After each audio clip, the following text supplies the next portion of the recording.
Assalamualaikum warahmatullahi wabarakatuh. Waalaikumsalam warahmatullahi wabarakatuh. Selamat pagi Bapak Ibu guru semuanya. Pagi. Luar biasa. Alhamdulillah. Semangat semuanya ya. Kalau saya bilang SMA 1 Gabus Wetan, jawabannya bangkit ya. SMA 1 Gabus Wetan bangkit. SMA 1 Gabus Wetan bangkit. Oke. Terima kasih. Baiklah, sholawat serta salam tak lupa kita panjatkan kehadirat Allah Subhanahu wa taala, karena atas berkah dan rahmatnya lah kita semua dapat berkumpul pada hari ini dalam acara menyebarkan pemahaman dan penerapan pengalaman ya. Saya ucapkan banyak terima kasih kepada Bapak dan Ibu guru semua yang telah hadir dan menyempatkan waktunya berada di sini untuk diskusi bersama tentang budaya positif. Terima kasih Ibu Bapak semuanya. Baiklah, sebelumnya sudah kenal ya Bapak Ibu ya, tapi tidak apa-apa. Saya perkenalkan, nama saya Atik Safi. Saya merupakan calon guru penggerak Angkatan 11 Kabupaten Indramayu yang dalam kali ini akan menyebarkan pemahaman dan penerapan pengalaman tentang budaya positif yang nanti insya Allah akan diterapkan di SMA Negeri 1 Gabus Wetan. Ya Bapak Ibu, sebelum kita ke materi, saya mau bertanya dulu nih kepada Bapak Ibu. Ketika ada kata-kata budaya positif, kira-kira apa yang ada di benak Bapak Ibu? Budaya positif, kira-kira apa? Hal-hal yang baik. Hal-hal yang baik, betul Bu Marcel. Apalagi kira-kira? Hal-hal yang bagus. Hal-hal yang bagus, ya. Apalagi mungkin Pak Cecep? Kegiatan yang baik. Kegiatan yang baik, intinya semua tentang yang baik ya kalau budaya positif itu ya. Nah, coba kita lihat. Nah, ini Bapak Ibu ya, budaya positif itu merupakan perwujudan dari nilai-nilai atau keyakinan universal yang diterapkan di sekolah. Budaya positif dapat mendorong murid untuk mampu berpikir, bertindak, dan menciptakan sebagai proses memerdekakan dirinya sehingga murid mampu mandiri dan bertanggung jawab. Kira-kira apakah di sekolah kita ini sudah menerapkan budaya positif atau belum Bapak Ibu? Alhamdulillah sudah. Alhamdulillah sudah. Nanti kita kupas ya di sini ya. Apakah sekolah kita sudah? Kalaupun belum, harus nantinya dilaksanakan. Seperti itu ya Bapak Ibu. Oke.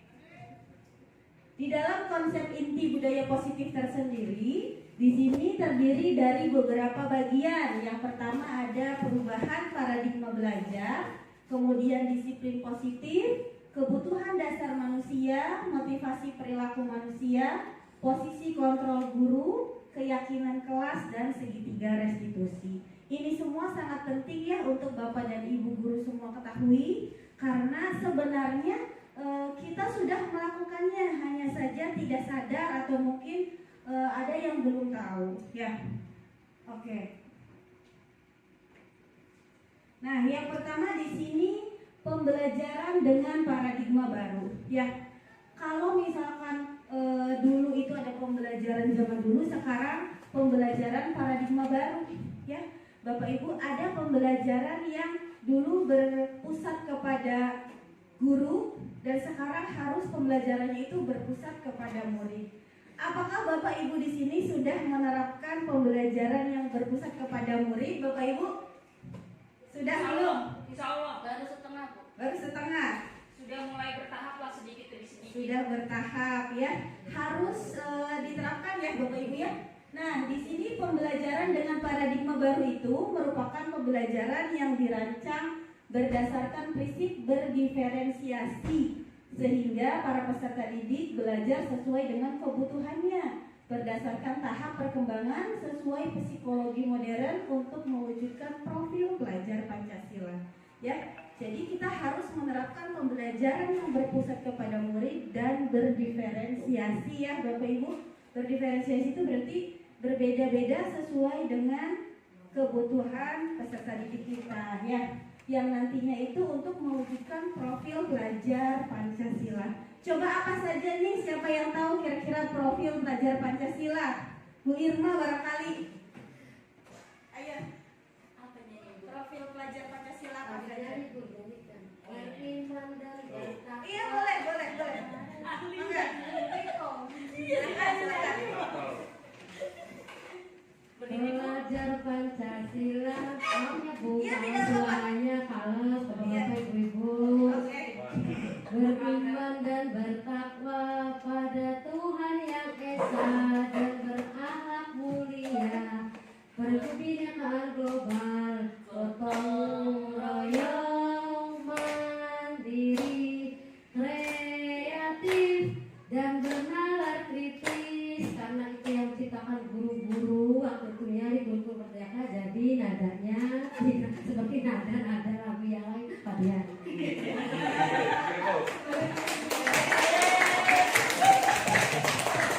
Terima kasih, sungguh luar biasa Ibu Viko ini ya.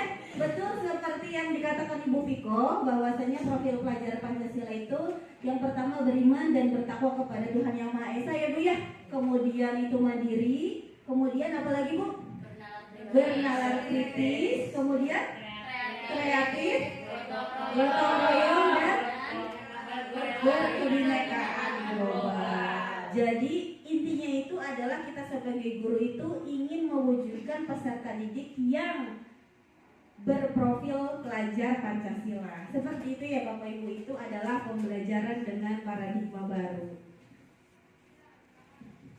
Nah, kemudian yang kedua di sini ada disiplin positif. Disiplin positif itu adalah pembiasaan hal yang baik mencakup sikap atau perilaku maupun tutur kata oleh seluruh warga sekolah, terutama bagi murid agar dapat berkembang menjadi pribadi yang kritis, mandiri dan bertanggung jawab. Sebagai pendidik, tujuan kita adalah menciptakan peserta didik yang memiliki disiplin diri sehingga mereka berperilaku menjadi kepada nilai-nilai kebajikan universal dan memiliki motivasi diri menuju perubahan perilaku ke arah yang lebih baik.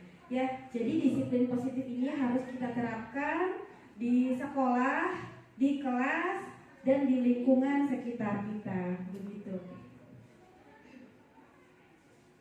Oke, kemudian di sini ada kebutuhan dasar manusia. Bapak Ibu sudah tahu belum apa saja sih kebutuhan dasar manusia? Ada yang tahu nggak atau ada yang mau ingin menyebutkan? Kebutuhan dasar manusia apa saja? Siapa yang tahu? Gunung tahu tidak? Yang terlintas di pikiran Bapak Ibu, kebutuhan dasar manusia itu apa aja? Makan, apalagi? Sandang pangan. Oke, betul, sandang pangan papan ya Bapak Ibu ya. Nah, di sini kebutuhan dasar manusia itu merupakan sesuatu yang kita lakukan untuk mendapatkan apa yang kita inginkan. Ya, seluruh tindakan yang kita lakukan memiliki tujuan. Semua usaha terbaik yang kita lakukan agar kebutuhan dasar kita terpenuhi dengan baik. Intinya apa yang kita lakukan itu harus memiliki tujuan ya Bapak Ibu untuk memenuhi kebutuhan dasar kita. Ya, apa saja sih kebutuhan dasar manusia itu? Nah, ini ada kebutuhan dasar manusia. Ya, yang tadi disebutkan itu nanti adanya di mana nih? Kita lihat ya. Yang pertama ada kebutuhan bertahan hidup. Ya, seperti hukum rimba. Kebutuhan bertahan hidup itu di sini berupa makanan, pakaian, tempat tinggal, keamanan, dan juga kesehatan. Berarti yang tadi disebutkan itu oleh Bu Marcel itu adanya di kebutuhan bertahan hidup Bu Marcel ya. Berarti baru itu saja. Nah, kemudian yang kedua, kebutuhan kasih sayang dan rasa diterima. Bapak Ibu perlu tidak kasih sayang? Betul ya? Perlu. Ya, betul. Ya, apa saja sih kebutuhan kasih sayang itu? Di sini meliputi dipedulikan, berbagi, kerjasama, dan menjadi bagian dalam kelompok. Ya, kita dipedulikan itu termasuk kebutuhan Bapak Ibu ya. Jadi kita harus saling peduli sesama rekan, kemudian kepada siswa dan kepada semuanya. Ya. Nah, kemudian yang ketiga ada penghargaan. Kita ini punya harga diri ya Bapak Ibu ya? Nah, di sini apa saja? Ada harga diri, keinginan untuk dianggap, memimpin, berprestasi dan didengar. Ya, kita misalkan punya pendapat, kita ingin didengar, itu merupakan kebutuhan hidup. Ya, kemudian ingin dianggap. Kita ingin dianggap. Oleh karena itu, ketika kita ingin dianggap, ketika kita ingin didengar, sebaliknya kita juga harus berperilaku yang sama kepada orang lain. Ya, Bapak Ibu, di sini merupakan kebutuhan penghargaan. Selanjutnya yang keempat itu ada kebebasan. Kita itu hidup ingin bebas, betul tidak Bapak Ibu? Betul ya. Tapi di sini bebasnya dalam arti mandiri, memilih pilihan, mencoba hal baru dan mampu mengendalikan arah dirinya ya. Jadi kita itu tidak ingin dikendalikan oleh orang lain, betul tidak? Betul. Ya. Tidak mau dikekang, tidak mau dipaksa. Nah, ini merupakan kebutuhan hidup Bapak Ibu ya. Bagian dari kebebasan, seperti itu. Kemudian yang terakhir itu ada kesenangan. Kalau hidup tidak senang itu tidak enak ya Bapak Ibu ya? Ya, betul. Jadi yang terakhir itu adalah kesenangan bawaannya. Nah, apa saja di sini kesenangannya? Mungkin satu dan dua orang beda-beda ya. Di sini ada yang dengan bermain atau dengan humor, dengan tertawa. Yang penting hati kita merasa senang, itu adalah kebutuhan hidup. Karena kalau kita tidak senang, nanti jadinya apa? Sedih ya. Senang tidak hari ini Bapak Ibu? Alhamdulillah. Oh iya, berarti kebutuhan dasar manusia yang kelimanya sudah terpenuhi ya Bapak Ibu ya. Oke. Baiklah, selanjutnya adalah motivasi perilaku manusia. Bapak Ibu perlu diketahui, segala hal yang kita lakukan itu pasti melalui motivasi. Ya, di sini ada tiga motivasi perilaku manusia. Yang pertama itu untuk menghindari ketidaknyamanan atau hukuman. Maksudnya bagaimana? Misal contohnya seperti ini. Ada seorang siswa, dia itu datang tepat waktu tapi hanya karena takut dihukum atau menghindari ketidaknyamanan. Jadi, saya berangkatnya pagi-pagi takut dihukum. Berarti dia itu melakukan itu karena motivasinya untuk menghindari ketidaknyamanan, ya. Nah, ini termasuk motivasi ekstrinsik, ya. Kemudian yang kedua itu untuk mendapatkan imbalan atau penghargaan dari orang lain. Contohnya ketika kita di dalam kelas, kita melakukan pembelajaran, siapa yang mau maju ke depan nanti dikasih hadiah. Ada anak yang maju ke depan. Dia melakukan itu berarti karena motivasinya itu untuk mendapatkan imbalan atau penghargaan dari orang lain, ya. Ini juga termasuk motivasi ekstrinsik, ya. Yang ketiga itu untuk menjadi orang yang mereka inginkan dan menghargai diri sendiri dengan nilai-nilai yang mereka percaya. Yang ketiga ini adalah timbul dari dirinya sendiri karena ingin menghargai dirinya sendiri dan dengan nilai-nilai yang mereka percaya. Ini merupakan motivasi intrinsik ya. Nah, motivasi ekstrinsik dan intrinsik ini bersifat apabila motivasi intrinsik karena di dalam dirinya maka akan berlangsung lama.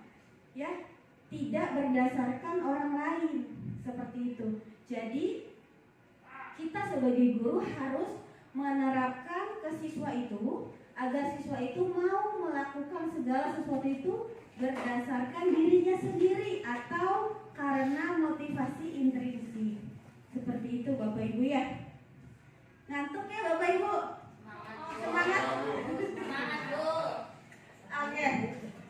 Oke. Baiklah.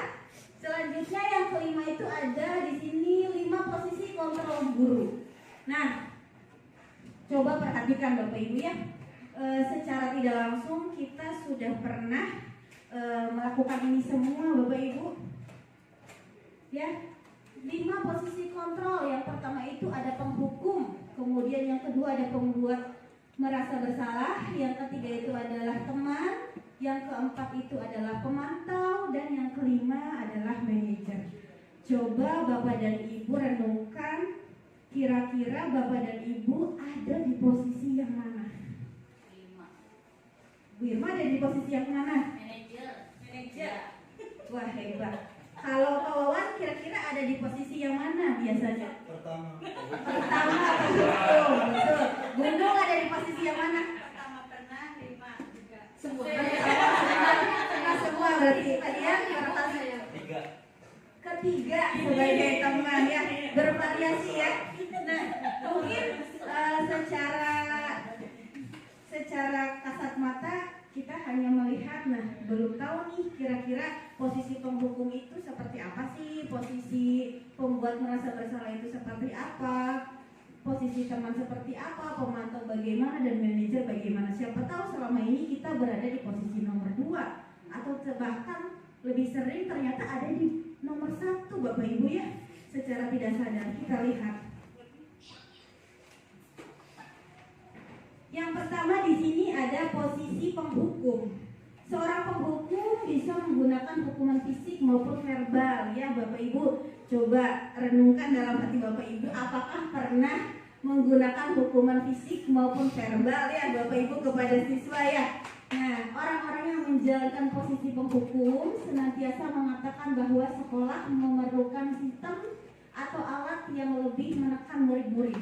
Jadi dia beranggapan bahwa murid itu harus ditekan ya. Kemudian guru-guru dapat menerapkan posisi penghukum, biasanya itu akan berkata, patuhi aturan saya, atau awas, kamu ini selalu aja salah, seperti itu ya. Kemudian kamu nih pasti aja selalu yang terakhir. Nah, biasanya posisi penghukum ini menggunakan nada yang keras ya. Ada juga yang melotot ya Bu Marcel. Ya, kemudian tuh di sini ciri khasnya itu, dan jarinya tuh tidak afdol kalau tidak menunjuk-nunjuk ya Bapak Ibu ya. Kamu ini, nah coba direnungkan, apakah kita semua pernah ada dalam posisi ini ya? Pernah ya, saya juga pernah Bapak Ibu ya. Semuanya pasti pernah ya. Oke, kalau sudah pernah nanti kita harus bagaimana ya. Nah, kemudian posisi yang kedua itu pembuat merasa bersalah ya. Pembuat rasa bersalah akan menggunakan keheningan yang membuat orang lain merasa tidak nyaman bersalah atau rendah diri. Kata-kata yang keluar dengan lembut akan seperti, misalkan di sini kata-katanya, Bapak sangat kecewa sekali dengan kamu. Jadi tidak seperti tadi penghukum menggunakan nada tinggi, ini menggunakan nadanya lebih rendah. Namun di sini lebih membuat merasa bersalah gitu. Seperti tadi, Ibu sangat kecewa sekali dengan sikap kamu. Kenapa kamu seperti ini? Nah, biasanya jika di posisi ini murid akan memiliki penilaian yang buruk tentang diri mereka. Murid akan rendah diri. Kemudian murid merasa tidak berharga dan telah mengecewakan orang-orang yang disayanginya. Ya, konsekuensi logis dari akibat penerapan peran kontrol pembuat rasa bersalah adalah murid akan merasa bersalah. Jadi di sini murid pasti akan malu, akan merasa bersalah, ya, karena telah mengecewakan ibu dan bapak gurunya. Apakah bapak dan ibu pernah ada dalam posisi ini, bapak dan ibu? Pernah. Pernah ya, pasti pernah ya Bapak Ibu ya. Kemudian yang ketiga itu ada di posisi teman. Nah, tadi Pak Dian katanya posisi teman ya Pak ya. Nah, di sini teman tidak menyakiti murid. Nah, di sini posisi teman tidak menyakiti murid katanya. Namun akan tetap berupaya mengontrol murid melalui pendekatan persuasi. Posisi teman pada guru bisa berdampak negatif atau berdampak positif. Ternyata ada dampak negatifnya juga Bapak Ibu ya. Di sini dampak positifnya berupa hubungan baik yang terjalin antara guru dan murid. Kemudian guru di posisi teman menggunakan hubungan baik dan humor untuk mempengaruhi seseorang. Mereka akan berkata, ayo bantu Bapak ya, seperti itu. Atau misalkan, ya sudah kali ini mah gak apa-apa, kayak gitu. Nanti Bapak bantu bereskan ya. Nah, betul ya, itu posisi teman. Tapi ternyata ada dampak negatifnya. Apa nih? Dari posisi kontrol teman adalah bila suatu saat guru tersebut tidak membantu, maka murid akan kecewa, ya. Nah, di sini biasanya mereka berkata, saya pikir Bapak adalah teman saya. Jadi pemikiran muridnya akan berbeda, menganggap bahwa gurunya itu adalah temannya, bukan sebagai gurunya ya. Begitu Bapak Ibu ya.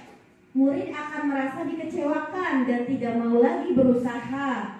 Hal ini mungkin timbul adalah murid hanya akan bertindak untuk guru tertentu. Biasanya murid juga akan memilih guru-guru ini yang mereka anggap sebagai teman, seperti itu ya. Dan tidak untuk guru lainnya. Pernah tidak Bapak Ibu nih ada dalam posisi ini? Pernah ya? Nah, ada yang sering berarti nih ya. Oke. Selanjutnya itu ada di posisi yang keempat, yaitu pemantau ya Bapak Ibu. Memantau berarti mengawasi nih Bapak Ibu ya. Pada saat kita mengawasi, kita bertanggung jawab atas perilaku orang-orang yang kita awasi ya. Dalam hal ini kita berarti ke siswa ya Bapak Ibu ya. Seorang siswa menjalankan posisi pemantau. Pertanyaan yang diajukan seorang pemantau biasanya, peraturan apa yang di sekolah ini? Misalkan ketika anak sedang merasa bersalah, biasanya Bapak Ibu guru memberikan pertanyaan, kira-kira peraturan apa yang ada di sekolah ini yang sudah kamu langgar? Nah, itu berarti dia sedang memantau ya. Kemudian apa yang telah kamu lakukan? Kira-kira sanksinya apa? Nah, itu adalah posisi pemantau ya. Seorang pemantau sangat mengandalkan penghitungan, catatan, data yang dapat digunakan sebagai bukti atas perilaku seseorang. Konsekuensi logis dari penerapan posisi kontrol pemantau adalah murid memahami konsekuensi yang harus dijalankan karena telah melanggar salah satu peraturan sekolah. Guru tidak menunjukkan suatu emosi yang berlebihan, menjadi marah atau membuat merasa bersalah. Murid tetap dibuat tidak nyaman. Jadi di dalam posisi ini si guru tersebut itu mengaitkan dengan peraturan yang ada di sekolah. Ya, berpikirnya secara logis. Kira-kira kamu tuh seperti ini, peraturan yang mana yang telah kamu langgar? Kira-kira kalau yang itu sudah dilanggar, konsekuensinya apa? Nah, itu berarti Bapak dan Ibu berada dalam posisi pemantau, ya. Nah, ini posisi nomor 4. Sudah sampai di sini belum nih Bapak dan Ibu posisinya kira-kira? Sudah. Bagus, berarti hebat sekali di SMA 1 Gabus Wetan ini ya. Biasanya kalau di posisi ini gurunya itu lebih ini ya, tidak marah, biasanya tidak marah, ya. Tapi tetap muridnya masih tetap tidak nyaman, Bapak dan Ibu ya. Nah, yang terakhir ini adalah posisi manajer. Idealnya itu yang ini Bapak Ibu ya. Sebagai guru, idealnya itu kita berada di dalam posisi manajer ya.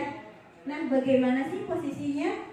Manajer yaitu posisi di mana guru berbuat sesuatu bersama dengan murid, mempersilahkan murid mempertanggungjawabkan perilakunya, mendukung murid agar dapat menemukan solusi atas permasalahannya sendiri.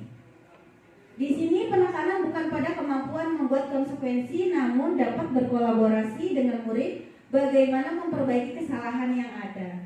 Seorang manajer akan berkata apa yang kita yakini. Nah, apakah kamu meyakininya? Jika kamu meyakininya, apakah kamu bersedia memperbaikinya? Jika kamu memperbaiki ini, hal itu menunjukkan apa tentang dirimu? Nah, biasanya seorang manajer seperti itu. Jadi tidak membuat merasa bersalah, tapi lebih menanyakan keyakinan. Keyakinan apa yang telah kamu yakini? Seperti itu ya. Tugas seorang manajer bukan untuk mengatur perilaku seseorang, tapi membimbing murid untuk dapat mengatur dirinya. Seorang manajer bukannya memisahkan murid dari kelompoknya, tapi mengembalikan murid tersebut ke kelompoknya dengan lebih baik dan kuat. Seperti itu ya Bapak Ibu. Coba nih saya mau tanya, kira-kira Bapak dan Ibu bisa tidak berada dalam posisi manajer? Bisa, insya Allah. Kita terapkan sedikit demi sedikit bersama-sama di sekolah kita ya Bapak Ibu ya. Yang tadinya kita dalam posisi penghukum atau dalam posisi teman, sedikit demi sedikit kita ubah pemikiran kita untuk menuju sekolah yang lebih baik lagi ya Bapak Ibu ya. Baiklah. Kemudian di sini yang keenam ada segitiga restitusi ya. Pasti di dalam sebuah sekolah itu banyak sekali permasalahan tentang murid, tentang siswa atau tentang yang lainnya. Di sini segitiga restitusi itu boleh dilakukan oleh orang tua ataupun oleh guru ya Bapak Ibu. Di sini segitiga restitusi itu adalah suatu proses dialog yang dijalankan guru atau orang tua agar dapat menghasilkan murid yang mandiri dan bertanggung jawab. Segitiga restitusi membantu murid memiliki tujuan disiplin positif dan memperbaiki diri dari berbuat salah. Restitusi bukan untuk menghukum kesalahan, namun untuk belajar dari kesalahan. Ya, jadi Bapak Ibu, apabila kita menghadapi siswa yang bermasalah atau misalkan ada siswa yang mengalami masalah, maka kita harus menyelesaikannya itu dengan segitiga restitusi. Kita tidak boleh apabila ada murid yang bersalah itu langsung mengejudge atau misalkan langsung kamu ini seperti ini. Itu tidak boleh Bapak Ibu ternyata ya. Mungkin sebelumnya seperti itu, tapi sekarang apabila yang baru tahu atau misalkan kita yang sudah tahu, kita harus mencoba melaksanakannya dengan segitiga restitusi. Nah, di sini di segitiga restitusi itu ada yang pertama menstabilkan identitas, kemudian yang kedua validasi tindakan yang salah, dan yang terakhir itu adalah menanyakan keyakinan. Ada yang sudah pernah tahu segitiga restitusi Bapak Ibu? Belum? Pernah dengar aja. Oke. Nah, tahap yang pertama dalam segitiga restitusi itu adalah menstabilkan identitas. Jadi apabila ada anak yang salah atau misalkan ada sesuatu yang terjadi, kita menstabilkan identitas dulu. Kalau misalkan orang sininya mah misalkan ada anak yang bulat, sini dulu, minum dulu, nah gitu. Jadi jangan langsung dimarahin atau gimana gitu ya. Nah, di sini jika anak berbuat salah, maka ada kebutuhan dasar mereka yang tidak terpenuhi. Nah, kebutuhan dasar yang tadi yang ada 5 itu ya Bapak Ibu ya. Bagian dasar segitiga restitusi memiliki tujuan untuk merubah orang yang gagal karena telah berbuat kesalahan menjadi orang yang sukses. Nah, di dalam menstabilkan identitas itu, kita stabilkan dulu, tenangkan dulu anaknya. Kenapa kamu begini? Kenapa kamu seperti itu? Ya, Bapak Ibu. Kemudian selanjutnya ada validasi tindakan yang salah. Ya, di sini menurut teori kontrol, semua tindakan manusia baik atau buruk pasti memiliki maksud atau tujuan tertentu. Ketika kita menolak anak yang berbuat salah, dia akan tetap dalam masalah. Yang diperlukan adalah kita memahami alasan melakukan hal tersebut sehingga anak merasa dipahami. Ya, jadi ketika validasi tindakan yang salah itu, kita tanyakan, kira-kira kamu berbuat seperti itu salah atau tidak? Nah, seperti itu ya. Ketika ada anak yang terlambat, kita tanyakan, kamu datang ke sekolah itu jam berapa? Jam 8 Bu. Kira-kira hal tersebut itu salah atau tidak? Jangan langsung kita marahin ya Bapak Ibu ya. Kita tanyakan dulu, kita validasi dulu tindakannya itu salah atau tidak. Seperti itu ya. Kemudian yang ketiga itu ada menanyakan keyakinan, ya. Kita harus menanyakan keyakinan kepada anak-anak itu ya. Penting menanyakan ke anak tentang kehidupan ke depan yang dia inginkan. Ketika mereka sudah menemukan gambaran masa depannya, guru dapat membantu mereka untuk tetap fokus pada gambarannya. Melalui segitiga restitusi, kita dapat mewujudkan mereka menjadi murid yang merdeka. Mereka mampu menyelesaikan masalah dengan motivasi internal dan bertanggung jawab terhadap pilihannya. Jadi kita tanyakan, keyakinan apa yang sudah kamu langgar? Ya, ketika anak datang terlambat, kira-kira keyakinan apa yang sudah dilanggar? Berarti dia itu sudah tidak disiplin, ya, tidak disiplin waktu. Kemudian kita tanyakan, apakah disiplin waktu itu penting buat kamu? Nah, kita tanyakan seperti itu ya. Kita yakinkan kepada dia, apakah kamu yakin dengan keyakinan itu? Seperti itu Bapak Ibu ya. Jadi kita juga harus membuat keyakinan-keyakinan kepada anak. Di dalam kelas kita harus membuat keyakinan-keyakinan apa saja sih yang anak-anak itu inginkan, seperti itu ya Bapak Ibu. Nah, sebelum kita ke keyakinan kelas yang tadi segitiga restitusi, coba saya mau tanya, tadi ada berapa tahapan segitiga restitusi? Siapa yang masih ingat? Ada 3, betul Bu Irma. Apa saja nih kira-kira yang pertama? Menstabilkan identitas. Menstabilkan identitas, betul, betul. Validasi tindakan yang salah. Yang ketiganya? Menanyakan keyakinan. Wah, sepertinya Bapak dan Ibu guru di SMA 1 Gabus Wetan ini sudah mahir semua ya Bapak Ibu. Alhamdulillah. Saya yakin pasti semuanya sudah menerapkan segitiga restitusi ya Bapak Ibu ya. Iya. Oke, selanjutnya adalah keyakinan kelas. Bapak Ibu, keyakinan kelas itu berbeda dengan peraturan atau tata tertib ya Bapak Ibu. Apabila di sekolah itu kita memiliki peraturan atau kita memiliki tata tertib, maka di dalam kelas kita harus memiliki keyakinan kelas ya Bapak Ibu. Keyakinan kelas ini biasanya merupakan kesepakatan, ya, kesepakatan antara guru atau antara wali kelas dengan siswanya, ya.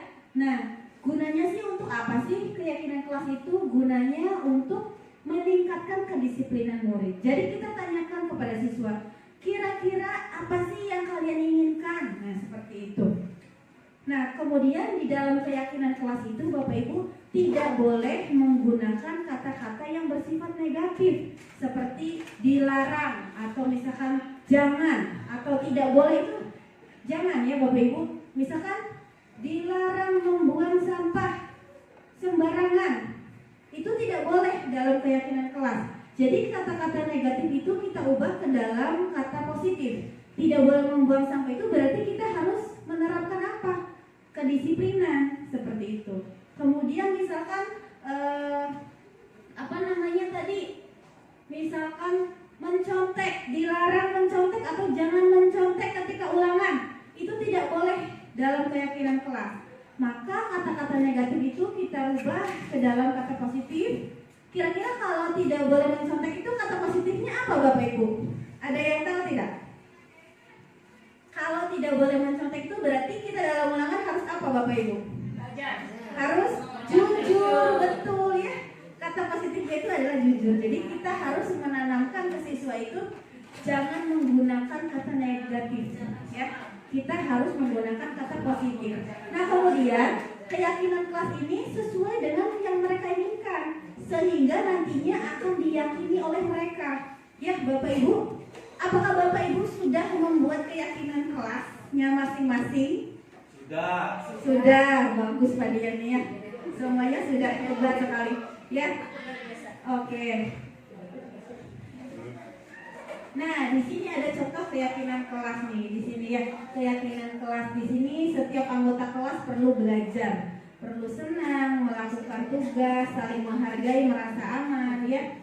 Kemudian bersikap positif, senantiasa menjadi menjadi diri yang terbaik, percaya dan menghormati orang lain, serta barang miliknya, berkomitmen terhadap setiap tugas dan senantiasa membantu. Kemudian hormat dan bekerja. Jadi Bapak Ibu, keyakinan kelas itu ini sesuai dengan yang anak-anak inginkan. Jadi apabila nanti anak membuat kesalahan atau anak melanggar, maka kita harus mengingatkan keyakinan apa yang sudah kamu langgar. Ya, jadi anak-anak kita nanti akan ingat, oh iya Bu, keyakinan yang ini.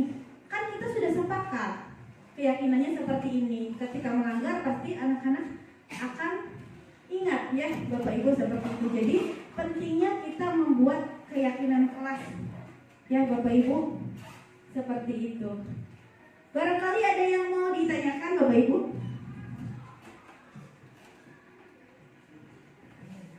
Oke. Barangkali ada yang mau ditanyakan atau ada yang mau ditambahkan tentang ini budaya positif. Mungkin Bertanya Ibu, berarti tadi keyakinan kelas itu kesepakatan antara guru dengan kelas tersebut gitu ya? iya, betul. Itu wali kelas atau guru mata pelajaran? Biasanya keyakinan kelas itu ada keyakinan kelas yang diberikan oleh wali kelas kepada siswanya, ada juga keyakinan guru mata pelajaran. Boleh dilakukannya. Jadi setiap guru mata pelajaran membuat keyakinannya masing-masing supaya anak itu disiplin. Boleh Bu, ya. Jadi ada keyakinan mata pelajaran, boleh ada keyakinan kelas apabila menjadi wali kelas. Itu lebih baik lagi. Seperti itu. Oke, ada yang mau bertanya lagi Bapak Ibu? Ya, bagaimana Bu Marcel? Ini kan kita kan bikin keyakinan kelas nih, kan sudah poin-poinnya sudah ada. Nah, apakah poin-poinnya itu keyakinan kelas itu harus ditempel di tembok atau hanya cuma jadi catatan aja atau cuma secara lisan? Oke, terima kasih ya Bu Marcel. Betul sekali Bapak Ibu ya, ketika kita sudah membuat keyakinan kelas, Bapak Ibu, alangkah lebih baiknya itu kita dokumentasikan. Boleh misalkan ditempel, boleh. Kemudian lebih baiknya lagi itu kita adakan kesepakatan. Jadi anak-anak itu tanda tangan. Ya, kita buat kolomnya anak siapa saja yang tanda tangan di situ bahwasanya keyakinan itu dibuat berdasarkan kesepakatan bersama. Jadi ketika nanti anak melanggar, ini loh kamu sudah tanda tangan, berarti sudah sah dan sudah harus diyakini oleh semua anggota dari kelas itu. Seperti itu Bu. Jadi lebih baik ditempel, kemudian kita buat sedemikian rupa sehingga cantik gitu ya. Anak-anak pasti lebih senang. Seperti itu Bu Marcel. Mungkin yang lainnya barangkali Bapak Ibu. Ya, betul gimana? Di dalam kesepakatan dalam keyakinan kelas itu kan udah ada kesepakatan antara guru dengan siswa maupun wali kelas dengan siswanya. Nah, ketika dalam kesepakatan itu kalau ada siswa yang melanggar, itu apa hukuman yang pantas atau ada hukuman tidak gitu yang diberikan oleh guru tersebut? Oke, bagus sekali ya pertanyaannya Bapak Ibu. Jadi mengingat tadi 5 posisi kontrol ya Bu Nung, penghukum itu ada di dalam posisi nomor berapa tuh tadi? 1, betul ya. Jadi kita itu sebagai guru tidak boleh Bu menghukum ya. Kita itu harus sebagai manajer nomor 5. Nah, bagaimana apabila ada anak yang melanggar keyakinan kelas? Maka kita melakukannya itu dengan metode segitiga restitusi yang tadi sudah dijelaskan. Seperti tadi contohnya, misalkan ada si A, dia itu datang terlambat. Kita lakukan dengan segitiga restitusi. Yang pertama kita apa dulu tuh Bapak Ibu? Identitas. Segitiga restitusi yang pertama menstabilkan identitas dulu ya. Kita tanyakan dulu nih ke anak nih. Kamu itu tahu tidak kenapa ibu panggil ke sini? Misalkan, tahu Bu kenapa saya terlambat Bu? Nah, kita tanyakan dulu, kita stabilkan dulu identitasnya. Setelah itu kita validasi tindakan yang salah, betul. Nah, kita tanya nih ke anak, kamu tahu tidak masuk sekolah itu jam berapa? Jam 7 Bu misalkan. Terus kamu tadi datang jam berapa? Jam 8. Nah, kira-kira hal seperti itu tuh baik atau tidak? Kita validasi dulu tindakannya, ya. Kemudian yang terakhir tadi apa Bapak Ibu? Nah, kita menanyakan keyakinan kelas. Kira-kira keyakinan kelas apa yang sudah kamu langgar? Disiplin Bu, misalkan. Nah, dari situ nanti kita berikan solusinya, ya. Kita berikan solusinya. Kita tanyakan, kamu kenapa sih bisa terlambat? Misalkan, Bu, saya bangunnya kesiangan karena malamnya main handphone terus, misalkan seperti itu ya Bapak Ibu. Di situ kita sebisa mungkin tidak boleh menghukum. Bagaimana caranya kita memberikan solusi? Kita menasehati. Nah, kira-kira kalau misalkan kamu bangun kesiangan karena main HP, kira-kira apa yang harus kamu lakukan? Kita bertanya seperti itu. Nanti anak bilang, iya Bu, nanti saya tidak akan main HP sampai malam lagi. Nah, seperti itu Bapak Ibu ya. Jadi sebisa mungkin kita membuat keyakinan dengan anak-anak dan sebisa mungkin juga agar anak itu meyakini. Dan setelah anak itu meyakini, pasti mereka akan melaksanakannya dengan baik, ya, karena motivasinya timbul secara intrinsik yang seperti tadi sudah dijelaskan Bapak Ibu ya, seperti itu. Jadi boleh tidak dihukum atau menghukum? Sebisa mungkin jangan, karena kita itu sebagai guru harus berada di posisi kontrol nomor 5 Bapak Ibu ya, seperti itu mungkin ya Bu Nur ya. Ya, bahkan ada yang lain Bu, ya, bagaimana Bu Miko? kan tadi memang kita itu mau hukum itu harus menggunakan budaya yang positif ya Bu ya. Nah, bagaimana gitu kalau misalnya ada guru yang menghukumnya ketika telat, suruh membaca Al-Quran gitu, atau suruh menghafalkan perkalian seperti itu, bagaimana itu Bu? Apakah itu suatu tindakan yang positif gitu? Oke, kalau seperti itu sebenarnya jadi di dalam menghukum itu ada yang namanya menghukum dan ada yang namanya konsekuensi Bu ya. Nah, misalnya bagaimana sih konsekuensi itu? Bagaimana sih menghukum itu? Nah, seperti misalnya gini, ada anak terlambat, tiba-tiba itu kamu terlambat lari di lapangan 5 kali, nah itu menghukum. Kemudian ada juga konsekuensi, kayak misalkan ada anak yang memecahkan gelas. Nah, kita suruh anak itu silakan bersihkan sampai bersih, itu bukan menghukum Bapak Ibu ya. Itu konsekuensi apa yang mereka lakukan, seperti itu. Nah, apabila misalkan tadi yang Bu Viko bilang itu, ketika ada anak yang terlambat kemudian membaca Al-Quran, itu sebenarnya bagus ya Bu Viko, tapi tidak ada kaitannya dengan konsekuensi seperti itu ya, kecuali yang memberikan itu adalah guru agama boleh ya. Kayak misal ada si A, dia terlambat pada saat jam pelajaran agama, kemudian kata gurunya, kamu terlambat, silakan baca Al-Baqarah ayat 1 sampai 10. Nah itu boleh, itu bagian dari konsekuensinya ya. Jadi masih dalam satu lingkup pembelajaran seperti itu Bu Viko. Mungkin itu sudah jelas Bapak Ibu semuanya? Jelas. Oke, barangkali ada yang tanyakan lagi? Cukup atau ada yang mau menambahkan? Makanya Bu. Nah, tadi kan ya kelas, misalnya kan ada beberapa guru gitu sebelum itu pelajaran itu ketika di awal tahun baru atau di awal semester genap ada mengadakan satu kontrak belajar, itu termasuk keyakinan kelas nggak Bu? Tapi sesuai dengan kesepakatan dengan siswanya.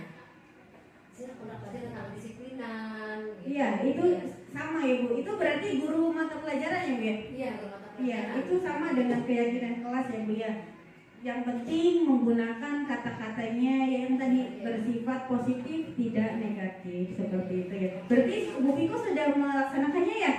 Ya, kayak saya mau seperti itu, kalau ada kontrak belajar. Oke, bagus, berarti Bu pertahankan dan lanjutkan.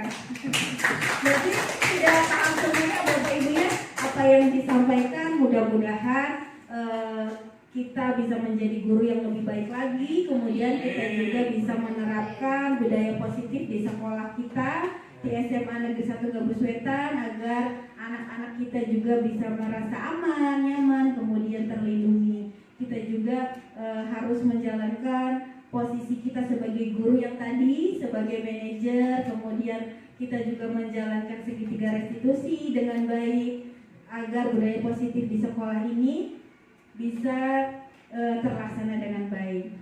Mungkin itu saja Bapak Ibu yang dapat saya sampaikan. Saya ucapkan banyak terima kasih kepada Bapak dan Ibu semuanya yang sudah berada di sini. Kurang lebihnya saya mohon maaf apabila ada kesalahan. Wabillahi taufiq wal hidayah. Wassalamualaikum warahmatullahi wabarakatuh. Waalaikumsalam.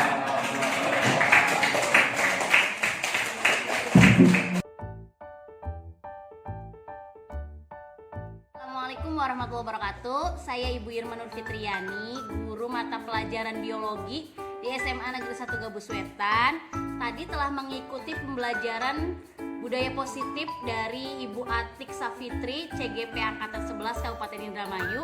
Alhamdulillah sangat menyenangkan dan bermanfaat sekali bagi saya, khususnya menambah ilmu juga yang insya Allah akan saya terapkan di SMA Negeri 1 Gabus Wetan. Terima kasih, semangat Bu Atik. Assalamualaikum warahmatullahi wabarakatuh. Nama saya Bu Rofiko Abdullah, berasal dari sekolah SMA Negeri 1 Gabus Wetan. Saya adalah guru dari PKWU. Setelah mendengarkan pemaparan dari Bu Atik mengenai budaya positif, itu sungguh bagus sekali gitu pemaparannya, sehingga dari tadinya saya yang belum mengetahui, belum memahami, sehingga saya mengetahui dan memahami bagaimana seperti caranya berbudaya positif. Nah, kemudian di situ ada segitiga restitusi, nah, kemudian ada kontrol guru, itu bagus sekali. Menurut saya Ibu Atik adalah is the best. Assalamualaikum warahmatullahi wabarakatuh. Saya Ibu Nusia, guru di SMA Negeri 1 Gabus Wetan. Tadi sudah menyimak tentang diseminasi budaya positif yang telah dipaparkan oleh Ibu Atik Safitri, calon guru penggerak angkatan 11 Kabupaten Indramayu. Alhamdulillah luar biasa. Dari paparan tersebut kita bisa termotivasi dan menggugah untuk bisa mengembangkan budaya positif tersebut di sekolah kita, terutama di SMA Negeri 1 Gabus Wetan. Itu saja, pokoknya tetap semangat untuk semua guru yang ada di sekolah tersebut ya. Terima kasih. Wassalamualaikum warahmatullahi wabarakatuh.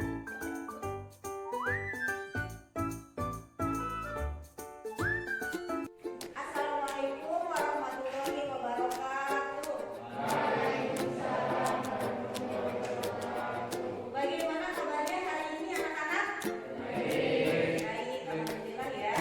Hari ini Ibu berada di sini ya, di kelas 10-3. Ibu akan membuat keyakinan kelas. Ya, ada yang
Assalamualaikum warahmatullahi wabarakatuh. Nama saya Siti Aprilia dari kelas 10-3.